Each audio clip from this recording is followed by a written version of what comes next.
It started with a desire for silence.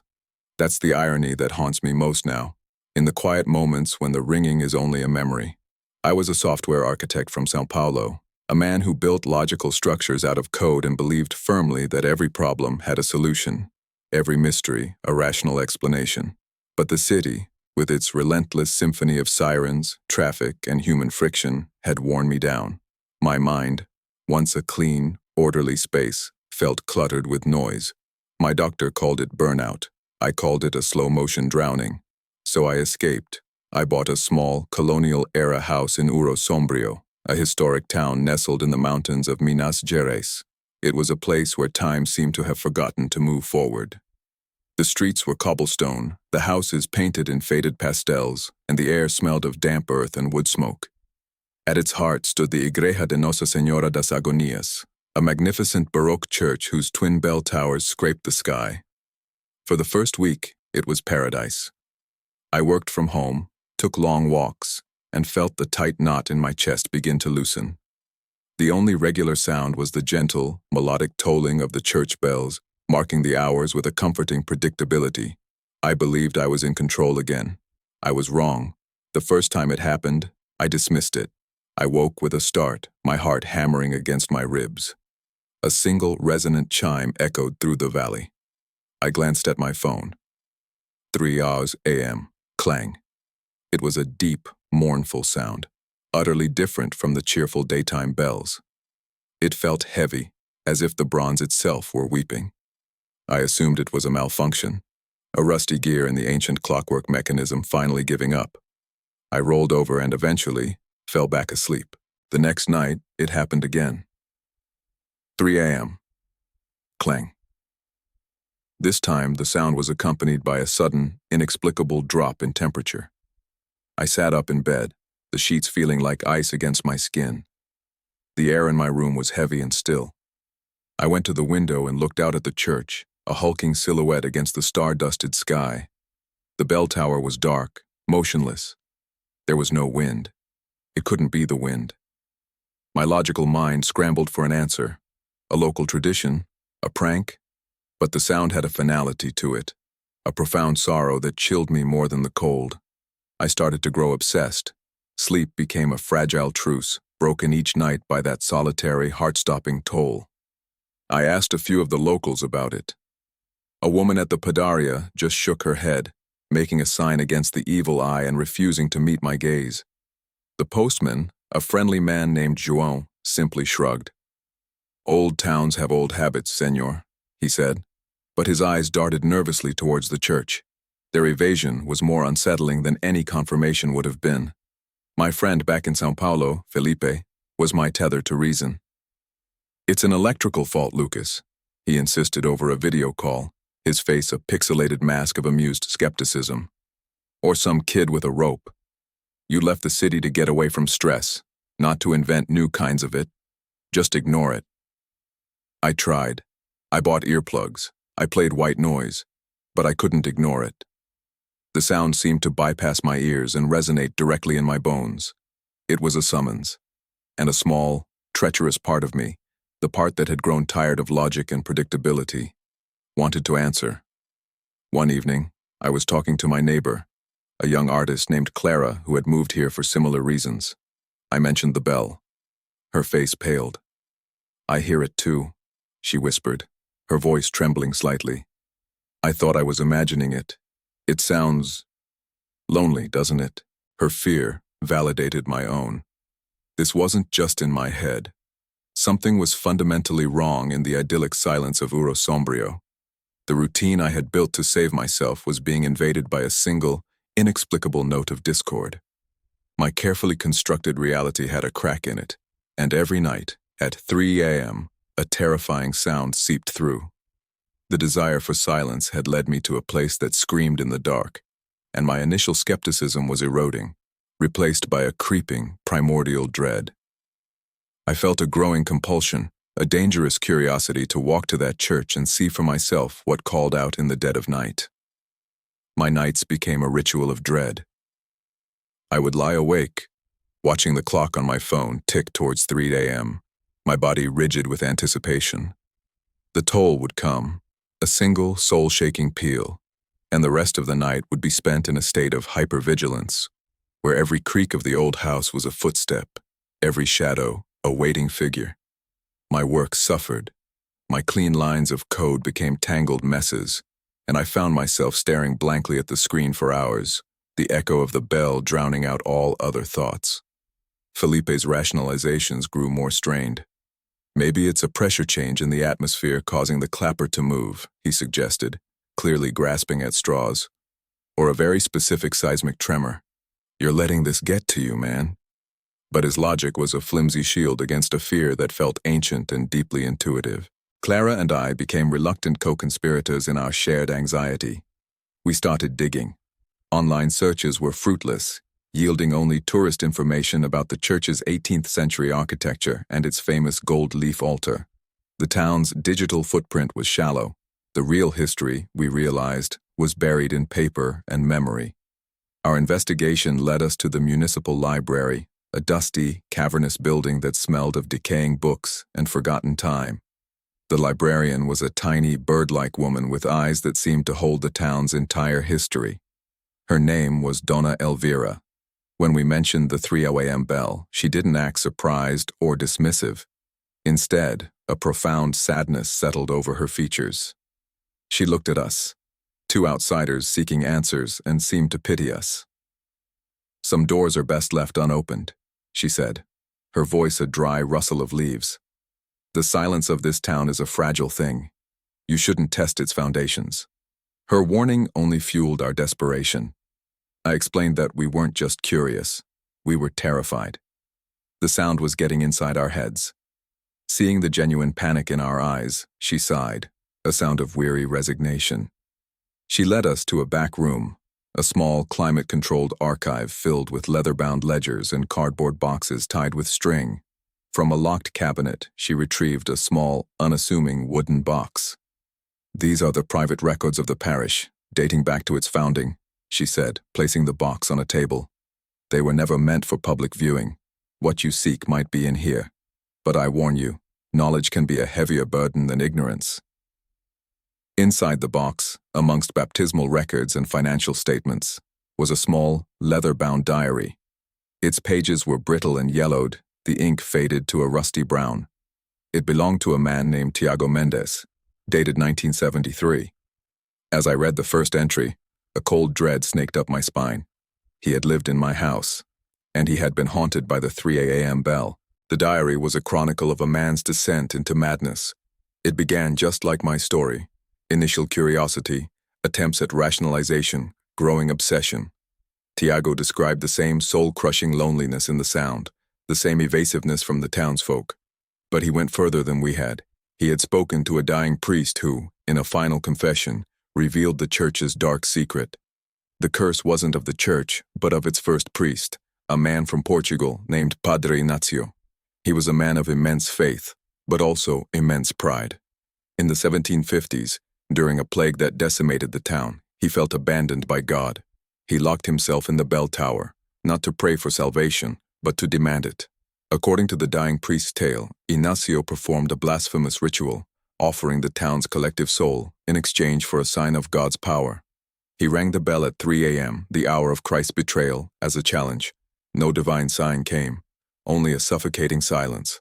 In his despair and fury, Padre Inácio hanged himself from the bell's clapper.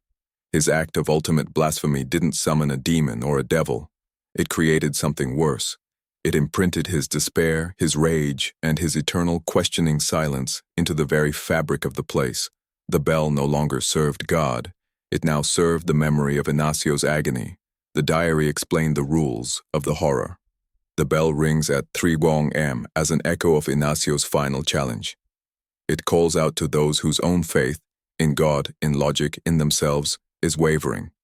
It preys on the vulnerable, the isolated, the ones who, like Inácio, feel abandoned. To hear the bell is to be noticed. To investigate it is to engage. And to go to the church, to stand beneath the bell when it tolls, is to answer the summons. Tiago wrote that Padre Inácio's spirit, the entity he had become, doesn't want to kill. It wants company. It seeks a successor to share its eternal watch, to become another guardian of its despair. The final entry in the diary was short, the handwriting a frantic scrawl. The bell is not in the tower anymore.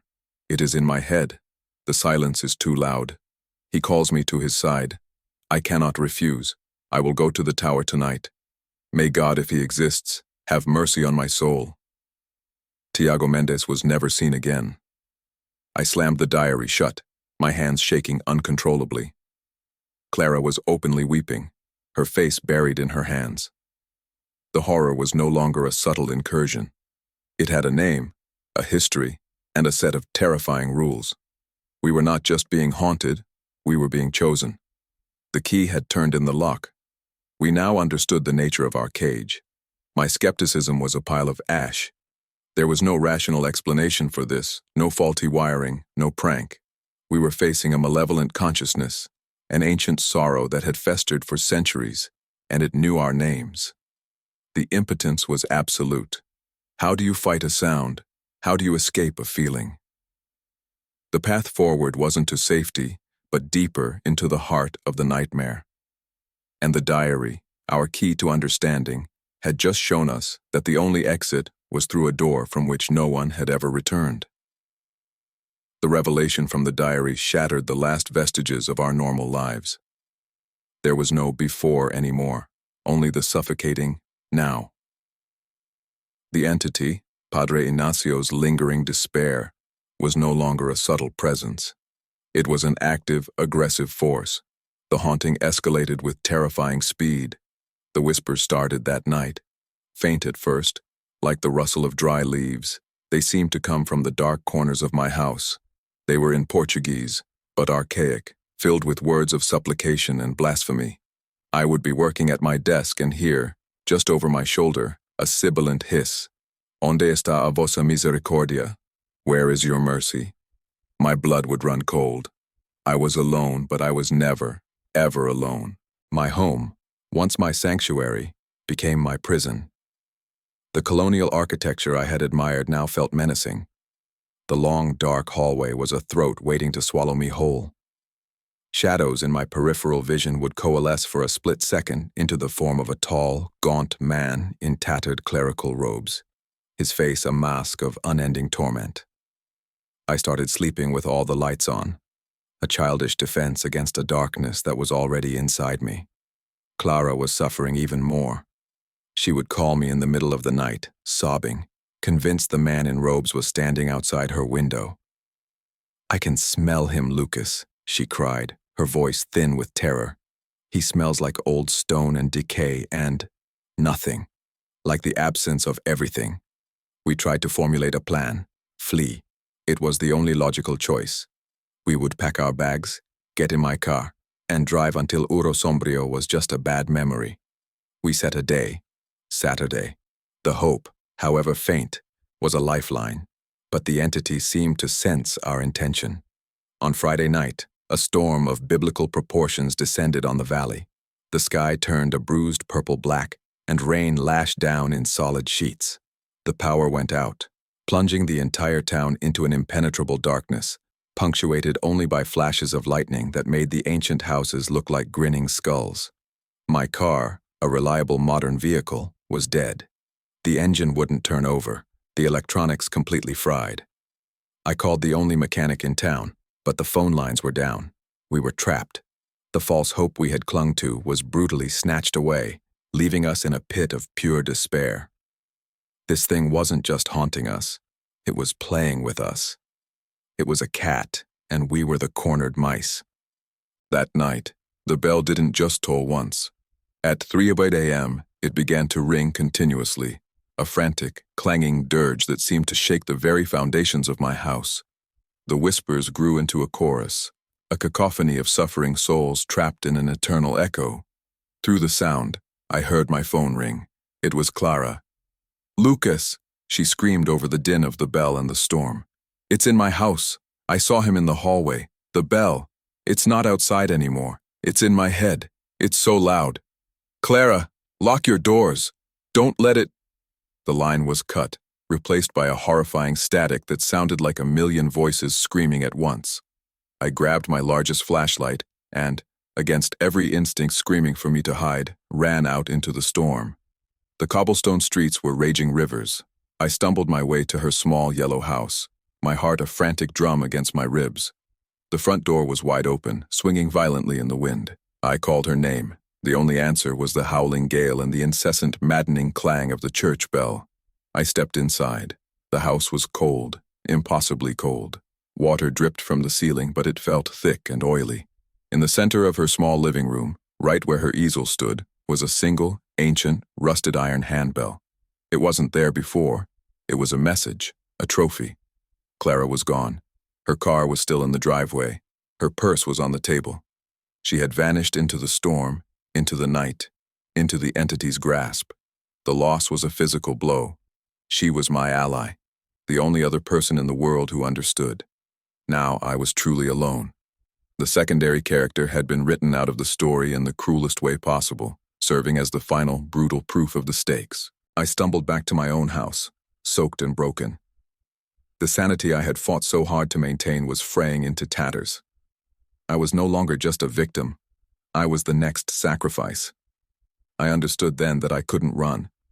I couldn't hide.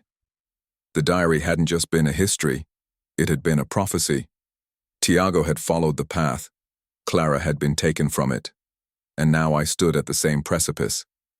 The entity had isolated me, terrorized me, and stripped away all my hope. All that was left was the confrontation. The bell continued its hellish toll, and I knew it was ringing for me. I had to go to the tower. Not to fight, not to win, but simply to answer. The storm had broken by 2:30 a.m., leaving behind a world washed clean and eerily silent. The incessant tolling of the bell had ceased. The quiet it left behind even more terrifying than the noise. The air was cold and heavy with the smell of ozone and wet earth. I knew what I had to do. There was no plan, no weapon, only a grim, hollow resignation. This was the final act. I walked through the deserted streets of Urosombrio.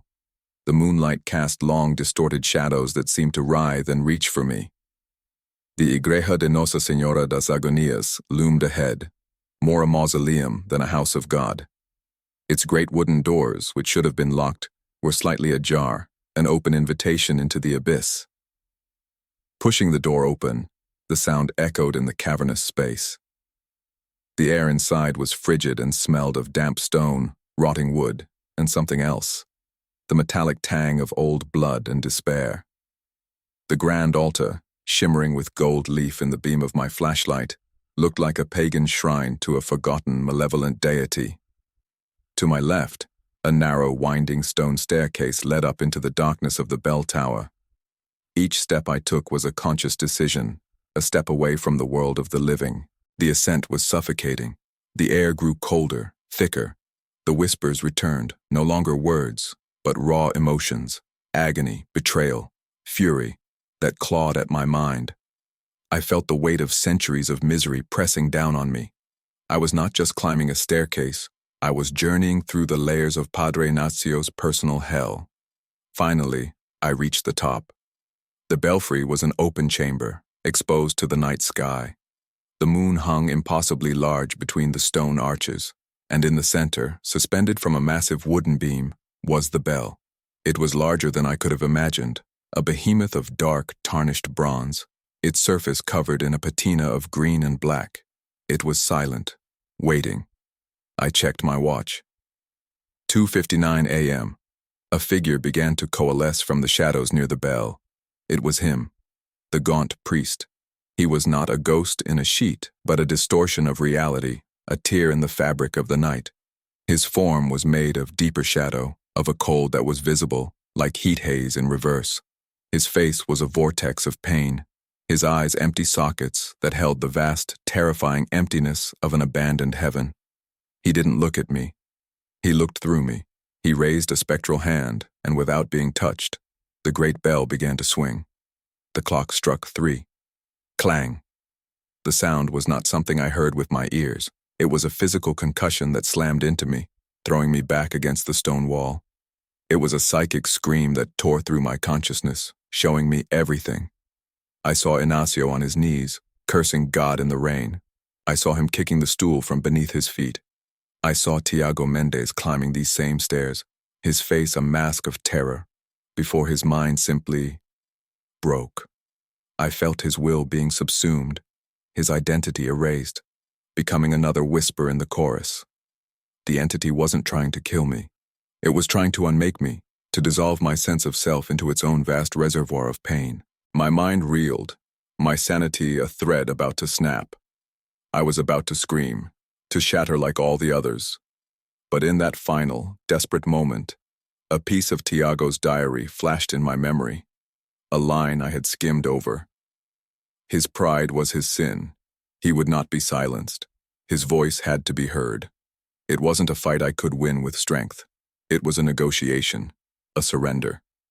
As the entity lunged, not with a body but with a wave of pure despair, I didn't cower. I didn't pray. I pushed myself off the wall, stumbled towards the thundering bell, and placed my trembling hands flat against the vibrating, ice-cold bronze. I closed my eyes and focused on the priest's pain, not my own fear. I didn't reject it. I accepted it. "I hear you," I whispered, my voice hoarse, lost in the deafening toll. "Your vigil is not in vain. I will listen. I will bear witness." The ringing stopped. Instantly. The silence that followed was absolute, profound, and complete. The figure of the priest flickered. The intense vortex of his being seemed to relax. He looked at me, and for the first time, I felt not malevolence, but a flicker of something akin to recognition. The pact was sealed. The sacrifice had been made. Not of my life, but of my peace, of my silence. I stumbled out of the church as the first hint of dawn painted the eastern sky gray. I had survived, but survival is not victory. I went back to my house, the house that had belonged to Tiago Mendes, and waited. The next night, 3 a.m. came and went in perfect, uninterrupted silence. The bell of Nossa Senhora das Agonias no longer rings in the dark for the town of Ouro Sombrio, but it never stops ringing for me. It's a faint, tinny echo at the back of my mind, a constant, maddening companion. It's the price of my survival. I am the new guardian of the curse, the man who listened. I bought my life by sacrificing my sanity. I am a ghost in my own life, forever marked by a silence that screams. I came here seeking quiet, and I found it. But it is the terrible, watchful quiet of a man trapped in a belfry of the mind, listening for all eternity to a bell that only he can hear. Some doors should never be opened. Some secrets carry a weight that will crush you. And if you ever hear a lone bell ringing in the dead of night, do not go looking for answers. Turn over, bury your head under your pillow, and pray you are not the one it's calling for. What unseen horrors linger in the quiet places you know? Share your stories, your fears, and your experiences in the comments below. Let us know we are not alone in the dark, and don't forget to like and subscribe for more tales from the shadows.